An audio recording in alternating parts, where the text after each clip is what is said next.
ایک حدیث تحریر فرمائی ہے کہ حضرت سیدہ صاحبزادی صاحبہ رضی اللہ عنہ کی قبر پہ جنازہ جب لے جایا گیا تو اسے رکھا گیا.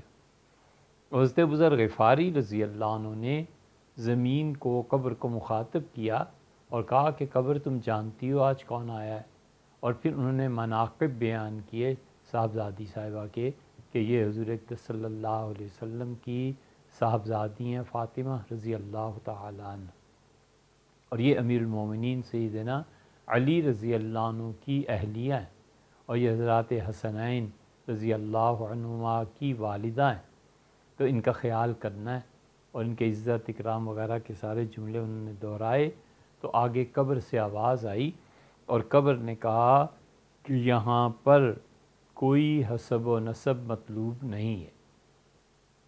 اگر وہ زندگی میں اچھے اعمال کرتی رہی ہیں تو انہیں اللہ جزائے خیر دے گا، اور اگر انہوں نے کوئی برائی کی ہے تو پھر جو ہمیں حکم دیا گیا ہم وہ کریں گے. یہ سب حدیث نقل کر دیا انہوں نے، اس کا خلاصہ ہی ہے، اور یہ سب کا سب جھوٹ ہے. کوئی ایک لفظ اس میں سچا نہیں، سب گمراہ کن باتیں. حضرت بزرگ غفاری رضی اللہ عنہ پتہ نہیں جنازے میں بھی تھے کہ نہیں تھے، کہ جنازہ تو مدینہ منورہ میں ہوا ہے، اور صاحبزادی صاحبہ رضی اللہ عنہ کے متعلق کس کی اتنی ہمت اور جرت تھی کہ یہ بات کرتا. سب جھوٹ ہے. سیدنا ابوبکر رضی اللہ عنہ کا جنازہ لایا گیا اور حضور صلی اللہ علیہ وسلم قبر شریف سے فرمایا کہ آج دوست کو دوست سے ملا دو، اور سیدنا عمر رضی اللہ عنہ کا جنازہ لایا گیا اور قبر شریف سے یہ آواز آئی. یہ بہت سی ایسی غلط چیزیں ہیں جو رازی نے اپنی تفسیر پہ بھی لکھی ہیں. اسی وجہ سے ہم کہتے ہیں کہ رازی کاش قرآن کی تفسیر نہ لکھتے، کچھ اور اچھا کام کرتے. جن لوگوں نے بھی رازی کی تفسیر کبیر پڑھی ہے ان سے پوچھیے کہ کیسی کیسی گپیں وہاں لکھی ہوئی ہیں. اس لیے رازی کی تفسیر کبیر کا حوالہ دینا کوئی حوالہ نہیں مانا جاتا اہل علم میں. ہاں بس نام بڑا ہے تو لوگ دب جاتے ہیں کہ رازی نے یہ بات لکھی ہے، وگرنہ کچھ نہیں. حدیث میں 0 0 ہیں رازی. تو رازی نے بھی ایسی باتیں لکھی. یہ جو آپ نے روایت لکھ کے بھیجی ہے یہ درۃ الناصحین ایک کتاب ہے، اور عثمان بن حسن نے لکھی ہے. واعظ تھے یار، واعظ نصیحتیں کرتے رہتے تھے.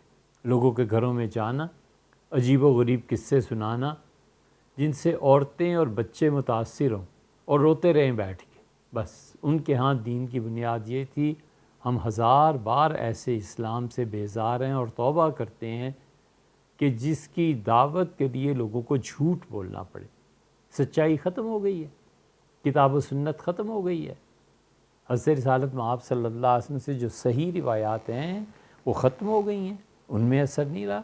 سیدھی طرح یہ کہیں کہ لوگوں میں ڈرامے کرنے ہیں اور خود پڑھنا نہیں ہے، مطالعہ نہیں کرنا. اس میں پھر دقت ہوتی ہے نا. لوگ زیادہ معتقد ہو جاتے ہیں، اوقات تو سارے پیری مریدی میں ضائع کر لیتے ہیں.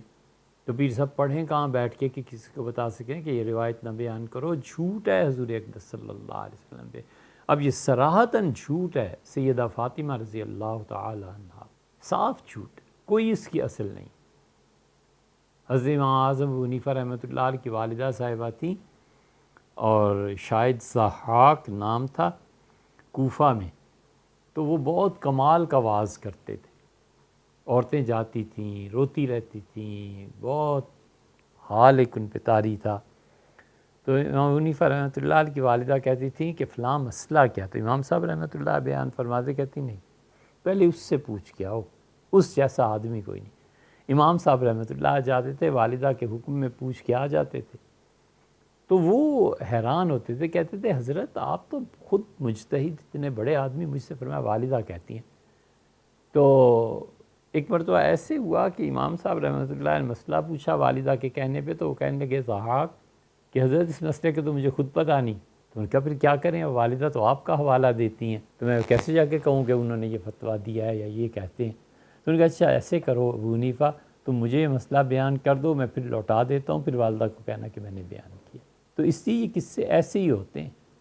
یہ سب لوگ علم کے ناآشنا ہوتے ہیں، کورے ہوتے ہیں، جہالت سے بھرے ہوئے. سب سچ جھوٹ جو روایت آئی بیان کی کہ کسی طرح لوگ متاثر ہو جائیں.